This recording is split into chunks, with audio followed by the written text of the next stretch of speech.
የታረድኩት ሰኔ 15 ቀን ነው። በሰደፍ መታኝ። በሰደፉ ሲመቱኝ ይህን ማጅራቴን ሲመቱኝ ሰደፉ ተሰበረ። ሰደፉ ሲሰበርበት እንደገና በመጥረቢያ ዛቢያ መታኝ።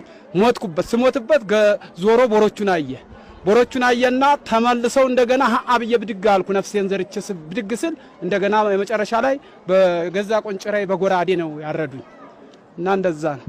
መጨረሻ ላይ የሞት መስሎት ነው ትቶት ሄደው ወይስ አምልጠው? አይ ሞቻለሁ። ሞተው ስሞት ጥለው ሄዱ። ልጄም ነበረ ታላቅ ልጄ፣ እሱንም ማጅራቱን በሰደፉ ስለመታው ሞቷል።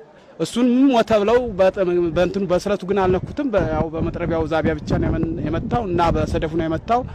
እሱም ዳነ፣ እኔም ዳንኩ። ይኸው ነፍሴ አለ ለአሁኑ። ደምህን ጠጥተውታል የሚባል ነገር አለ። በምን ሁኔታ ነው የጠጡት ደምህን? መጨረሻ ላይ ቆንጭራውን እዚች ቁስሏ ላይ ሰፋ አለችው ቦታ አስገብተው በቆንጭራው ደሙ ሲንቆረቆር እጁን እንዲቀና አድርጎ እንደዚች እጁ ላይ ሞልቶ የመጨረሻ ላይ ሲወጣ እንዲች ጠጥቷት ነው